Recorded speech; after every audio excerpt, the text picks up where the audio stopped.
So good afternoon guys. So hapon na. Ang oras natin is alas 3.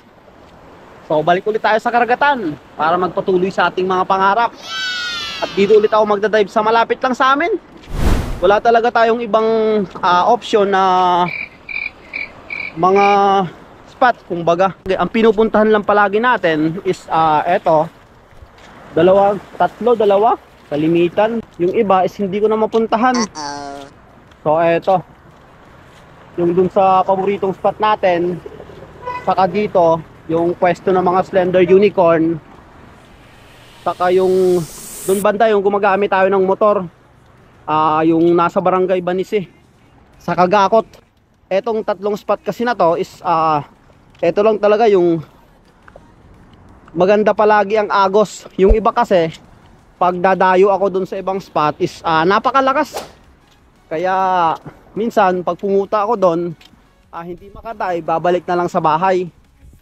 So kaya ang palaging option ko talaga dito, kung mapapansin nyo naman sa mga previous video ko is dito sa spot ng mga slender unicorn, saka doon sa paboritong spot natin, saka yung nandun yung sa kabilang barangay. Pag umaga kasi is malakas, gusto ko sanang pumunta ulit sa Gakot Island, kaso palang pag umaga, hindi kaya ng bangka ko. Baka mataob lang ng pero pag hapon, is eto, kumakalma siya. Kaya try ulit na lang natin dito. Tsagaan na lang natin etong spot na to. Baka sakaling may mga isda dito nagbabalikan na. So kaya tara, samahan nyo ako muli ngayong hapong ito. Let's go!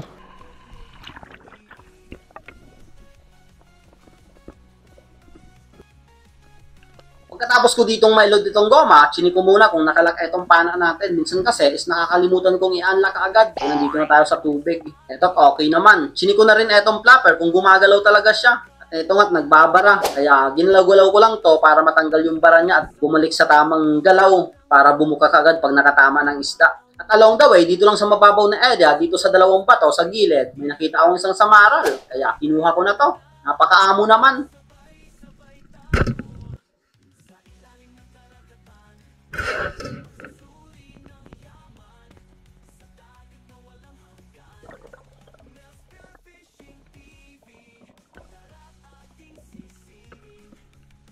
Ayos na rin to. Magandang simula to. Nandito pa lang sa mababaw tayo. Nakakahuli na. Halos nag-1 kilo naman to. Oh, thank you Lord. Nandito lang nakatago sa bato.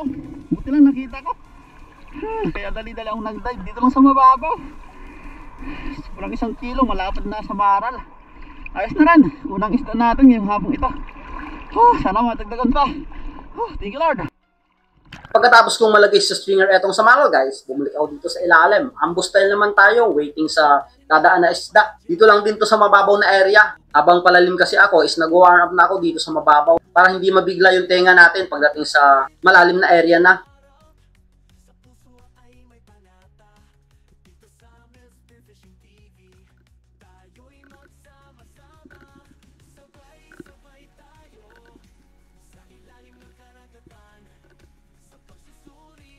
A couple of seconds sa pag-aantay dito guys, eto umiba yung galaw ng mga bait, biglang bumilis. Yun pala is may papalapit sa akin na napakalaking barakuda. Yes. Ngunit ayun, kunting usog na lang sana, matitira ko na, ngunit biglang tumalsik na naman, lumayo.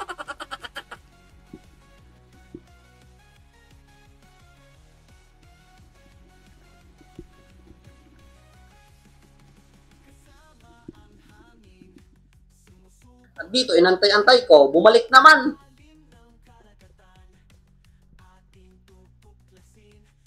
Dito sana, konting usog na lang, matitira ko na. Ngunit may biglang 4 na bluefin na nagpasaway dyan sa unahan. Nalito tuloy ako dito. Yung tuloy, lumayo na yung barakuda. At lumapit naman na itong isang bluefin, kaya lang, mailap din. Kaya wala tayong nahuli sa dive na to. Pagkatapos kong makarecover dito, balik ulit ako dito sa ilalim. Baka nandito lang kasi yung barakuda. Hindi naman natin nabulabog.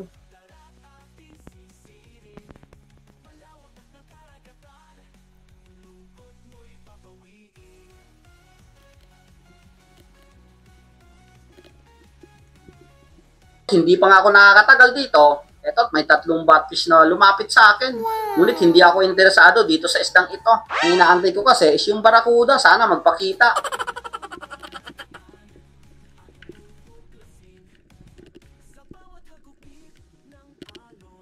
Ayun, lumayo na nga yung batfish. Hindi kasi natin pinansin. Nagtampo tuloy. At sa pag-aantay ko dito, hindi naman nagpakita yung barakuda. Kaya nag-resurface muna ako. At dito sa dive na to, malalim na to. Dito na sa nakikitaan natin ng slender unicorn. At hindi naman ako nabigo. Habang palapit ako dito sa corals, eto, nandito, may 3 sumalubong sa akin.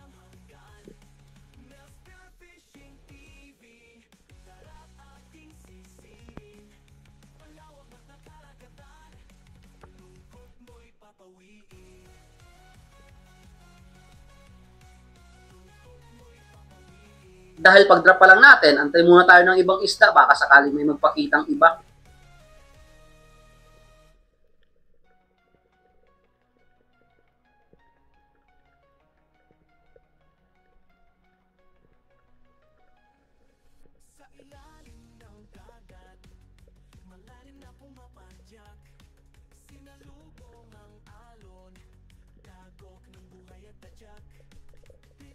At sa pag-aantay ko dito sa ilalim, guys, hindi naman ako nabigo. May biglang nagpakitang napakalaking long-nose emperor dyan sa unhan. Akala ko dito, susugod na talaga sa akin. Ngunit ayun, lumiko na naman. Kaya hindi na ako nagdalawang isip na panain etong pinakamalapit na slender unicorn.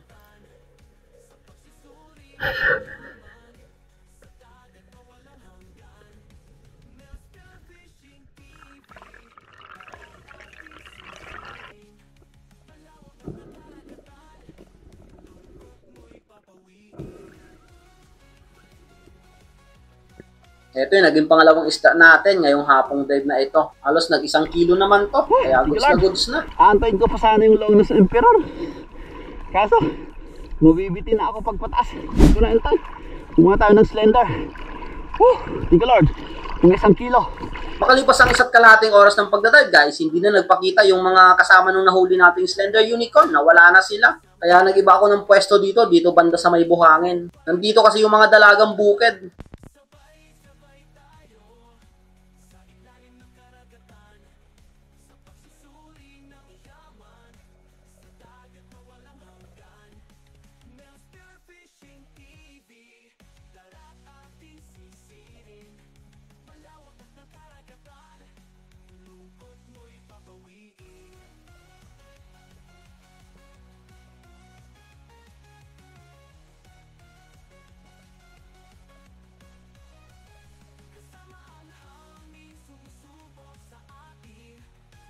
Akala ko itong palapit na malaki sa akin, guys. Magandang blessing na. Yun pala, is pawikan lang. Dahil matagal na tayo dito sa ilalim, buti lang, nagpakita ulit itong mga batfish. Ang dami na nila. Halos 6 na piraso, kaya kumuha na ako ng isa.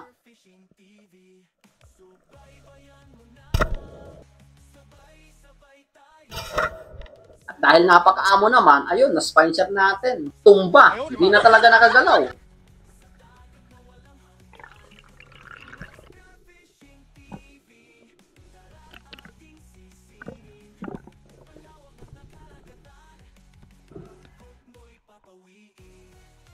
Pagkatapos din na itong dive na to, guys, nag-dive pa naman ako dito sa malalim na area. Wala na talaga nagpakita. Nagpadilim pa nga ako dito. Kaya along the way pa uwi, eto, nakita ulit ako ng 2 samaral. Medyo madilim na nga yung ilalim.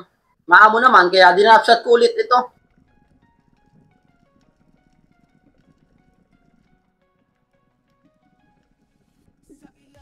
At ayun, tinamaan naman. Ito yung naging pang-4 na huli natin. Hindi na tayo, guys. Ang lakas na ng agos. Thank you Lord. So ayun, guys, umahon na ako. Ito lang yung huli natin. Ito yung nauna. Samaral. Saka slender unicorn. Itong batfish. Saka yung last. Maliit na samaral. Sayang talaga yung barakuda. Kung nagpahuli sana yon, magandang blessing na sana yun. Siguro mga ano yun, nasa 10. Kung nahuli lang sana, umilap. Nalito pa ako dun sa lumapit na bluefin. Grabe. So ganun talaga, hindi pa para sa atin siguro yon. So okay na rin to. Sipa rin tayong makakauwi sa pamilya natin. Good morning guys. Balik ulit tayo sa karagatan para magpatuloy sa ating mga pangarap. Dumayo ulit ako dito. So nandyan yung motor natin sa waiting area. Alas 6 na. Pasado alas 6. Nalaglag muna natin. Tali. So try ulit natin dito. Medyo matagal din hindi ako nakadive dito, halos isang linggo. So yun, wala pa yung araw. Ayun, shoutout yung mga taga Simara na subscriber natin dyan. Hindi matanaw yung Romblon, Maulap, saka yung Sibuyan, Calatrava, shoutout. So dito ulit tayo. Kalma ng dagat ngayon. Pero dun sa bayan, sa palaging dinadayba natin, sa paboritong spot, medyo malakas doon. Amihan na kasi. Pag amihan is napakaganda ng dagat dito. Kalmada. So dito muna tayo. Prepare muna ako dito ng gamit ko.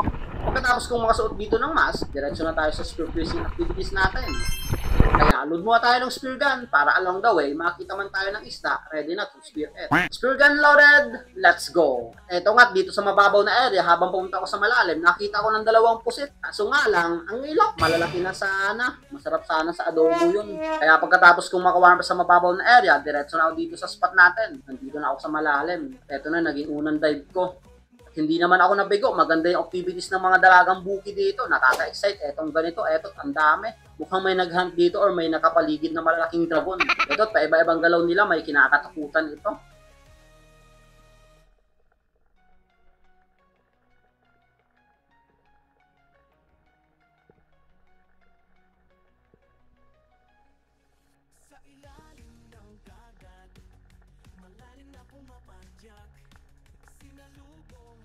At kaya pala pa iba-iba ng galaw etong dalagang bukid, guys. Ako pala ang kinakatakutan ng mga dalagang bukid na ito. Kaya nag-iiba-iba ng galaw, kaya nag-surface na lang ako. Dito guys, lumipot ako ng pwesto ulit at eto nakita ako ng good size na mamsa, talakitok. Habang pababa ako dito, tinututukan ko na siya.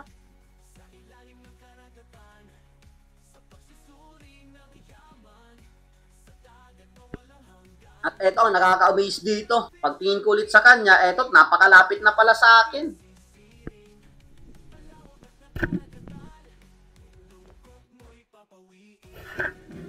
Sinalubong ako habang pababa tayo. Etong spot na to talaga is the best talaga sa akin pa. Napakaraming dumadaan ng mga pelagic dito. Etong bahuran kasi ito is nasa gitna. Kaya kadalasan talaga dapat dito is nakabangka ka. Ang linalangoy ko kasi dito guys, bago makarating ako dito sa spot, eto napakalayo nga yung dalampasigan, 20 to 30 minutes bago marating etong bahura.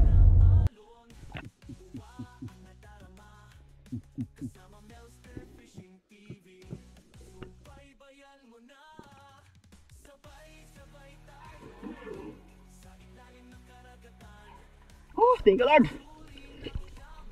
Mga 3 kilo.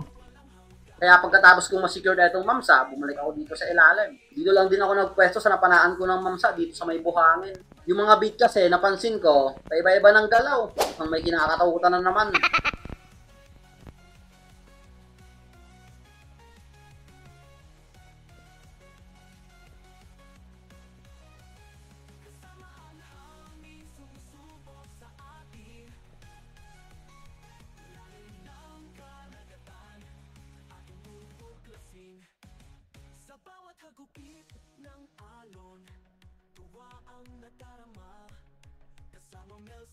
Eto't ang daming dalagang buki dito sa likuran ko. May nagpakita sana, ngunit quenfish, yung lapis kung tawagin dito. Kaya lang, napakaliit pa. Kaya back to the surface muna tayo para makapahinga. At dito guys, came to nowhere, habang nagpapahinga ako dito, may napansin ako ditong tangige. Kaya nag-drop ka agad ako dito. At hindi naman ako nabigo sa pag-drop ko, lumapit ka agad etong tangiging ito.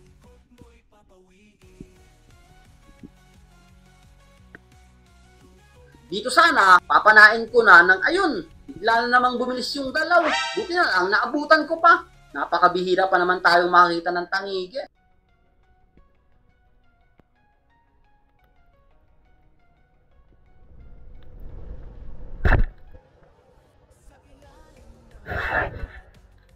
At pagka-pull ko ng trigger dito, kitang-kita ko talaga, napakababa na naman yung patama ko. Buti na lang, tagos sa line. Kaya habang pataas ako dito, binibigyan ko muna ng line para hindi mapunit o matanggal. Sayang kasi, bihirang-bihira na nga tayo makakita ng tangige. Napaka-gaplis pa.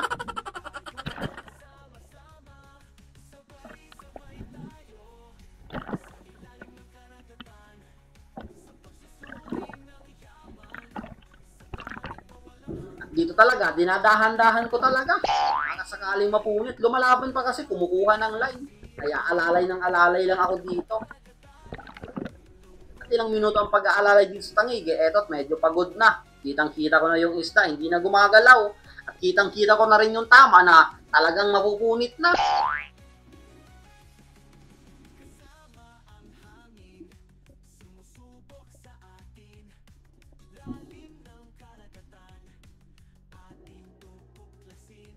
Akala ko dito, masisecured ko na. Nang biglang hawakan ko na sana itong buntot, ayun, gumalaw.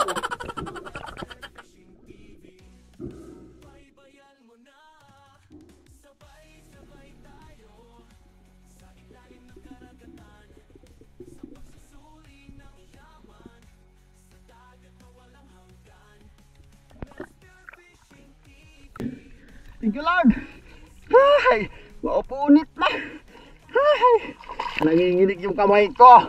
Maupunit na kasi. Bigla kasing tumalsik nung pag titirahin ko na to. Unang sugod ko, biglang tumalsik na naman. Ito lang, nahabol ko pa.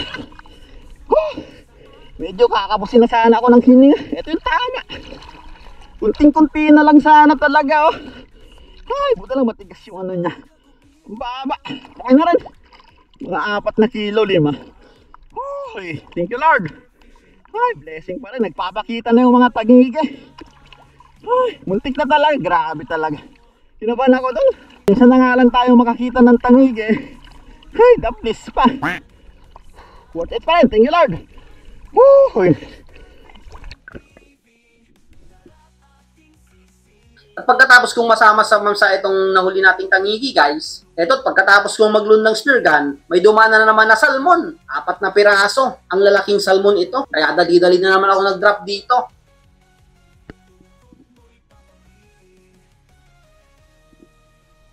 Akala ko nga dito, susugod na itong kasamang pinakamalaki. Ngunit habang palapit ako dito sa may corals, nagpantay kami, ayun, lumayo na. Inantay-antay ko pa to, pero hindi na talaga bumalik. Ganun talaga ang salmon.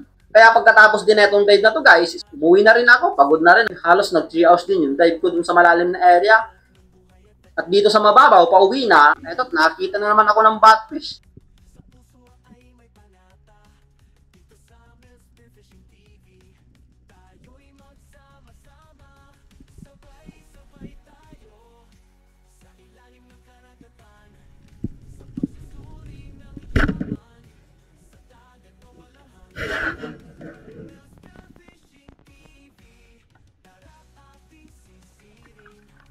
Ito yung naging pang-3 isda natin ngayong araw na ito.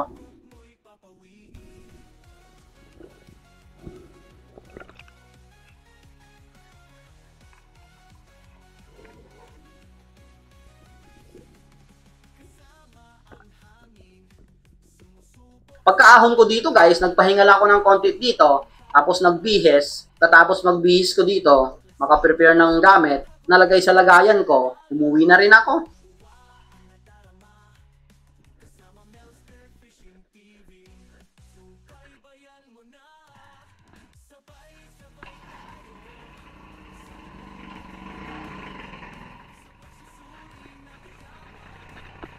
At yun, guys, nandito na ako sa bahay. So naka3 piraso tayo. Ang dami sanang nagpakitang malalaking isda. Yung salmon, ang lalaki sana. Mailap lang. Tapos may nakita pa akong malaking mamsa. 2 piraso, yung isa ang laki. Kaso hindi ako nakapwesto sa ilalim. Timbangin natin itong tangigi. Ayos, nakatangigi na tayo. Maliit pero goods na to. Ayun, 4 na kilo. 4.3. Itong mamsa 2.5. So ito lang yung benta natin ngayon. Ito lang mamsa. Ito, dahil bihira tayo makahuli ng ganitong isda, itong tangigi is pang ano na lang to, pang ulam, para sa susunod na mga araw. So 4 na kilo, 4.3. Ito, sabawan natin ngayon itong ulo. Ulam natin ngayong tanghali, saka yung buntot. Okay na rin to.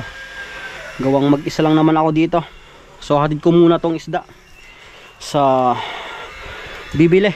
Shoutout nga pala kay Sophia Bagamasmad, Cian Henrix Lisondra, Ariel Tubias, Kawan Heart TV, Hanford de San Jose family, Kin Lopez, Anne Rosal, Romeo Alcones, Alcones family, Tata Ondoy Puji Edward, Norman Tolentino, Johnny Heisten, Diwata Andrade, Andrade family, Rodriguez family, Amy Friend, Maylisa Fernando Jr., Boots, Ellen May Kasumpang, Mea Otchel, Agustin Alexis Kasumpang, Davao de Uros Piro, Renz Adrian Barbosa, Alexander Pesquera, Pesquera family, Toto Kalingaw, Federic Tirado, Rini Alisin, Evelyn Alisin, Ronnie Borja, Leonardo Mejorada, Jere Ovejas, Pancho Pantino, Pablo Alaw, Danilo Adale, Manres, Renz Tyron, Jules Ordinero, Gilcas Cascaño, Montales family, Yapox TV, Captain Joselito, Noel Grigo, Eric Malupa, Kayadong family, Joel Hinrosa, Tumbaga Hunter TV,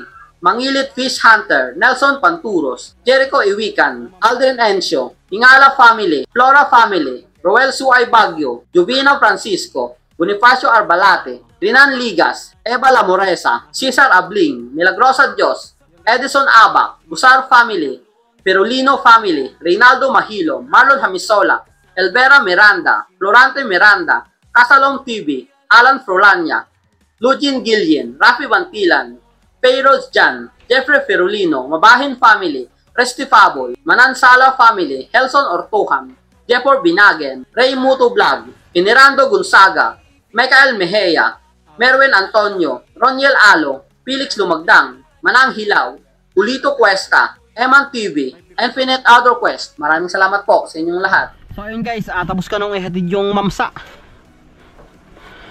So yung batfish is binigay ko na rin dun sa bumili. So titikim daw sila ng batfish. So yung mamsa is naka 2.5 kg on scale. So nakabenta naman ako dun ng 550. 220 ang kilo. Kaya okay na rin nakita yon. Ito bumili na ako ng ano para dito sa ano natin. So so sabawan natin itong ulo saka yung buntot. Ito para sa ilang araw naman. Maliit lang kasi 4 na kilo.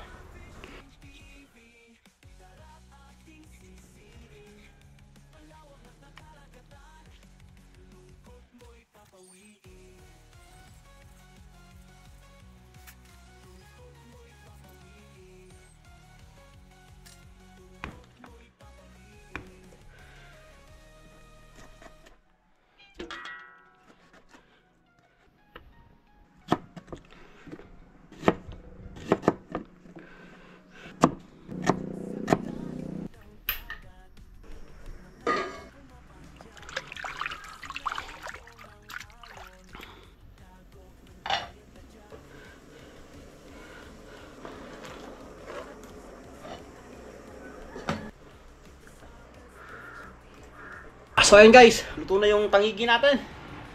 Pulo ng tangigi. 2 months, 3 months yung hindi tayo nakahuli ng tangigi.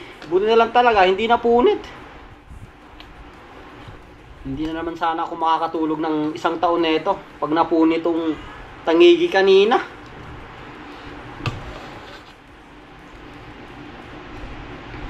Ang dabis talaga sa mga isda is parting ulo.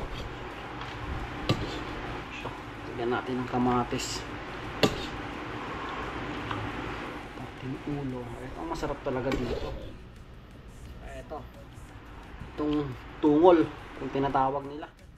Saka yung mga atay, ayan. Sakto lang. So ayun. Ay, makakatigim ulit tayo ng napakasarap na sabaw ng tangigi. Ayan. Dito lang tayo. Pagpasensyahan nyo na yung bahay ko. Medyo makalat pa. Hindi pa naayos. Siyempre, sabaw muna natin. No?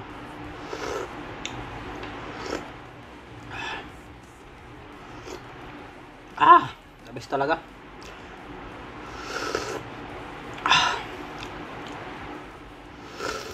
Ang dami kong nakita kaninang isda.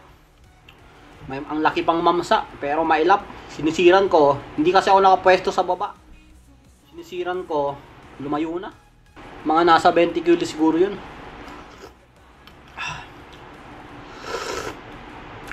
Sabaw pa lang, ulam na. Tingnan natin itong atay. So yung linuto lang natin is etong buntot. Saka ulo lang. Yung mga katawan is pang sabaw-sabaw na lang namin yun. Pag walang nahuhuli, etong pinakamasarap dito. Atay ng tangigi. Ito yung the best part pag sinasabawan.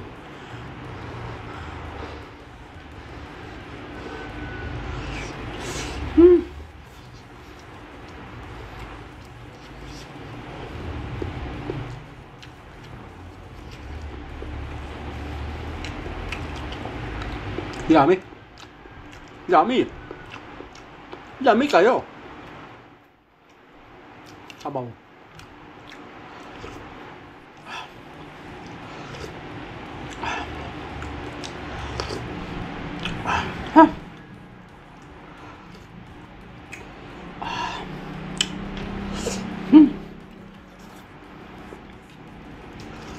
Tungol. Medyo mainit.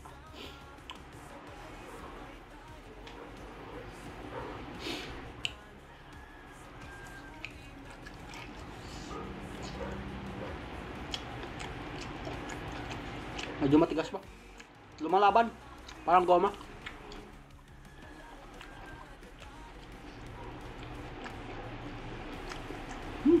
Sorry. Worth it pa yun, Dave. Ah.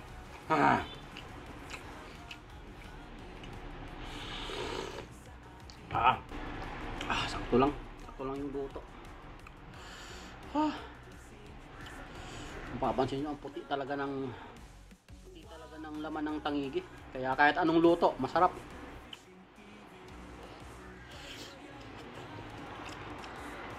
Panga.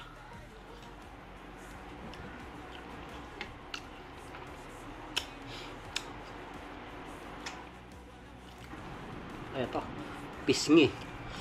Saka mata, mainit.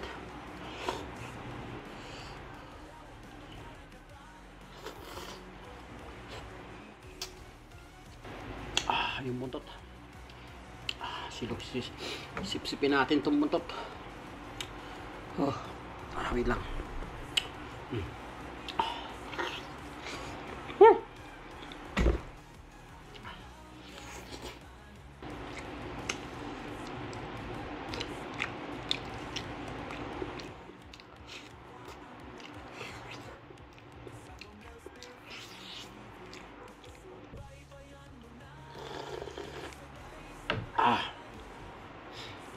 Ay, busog.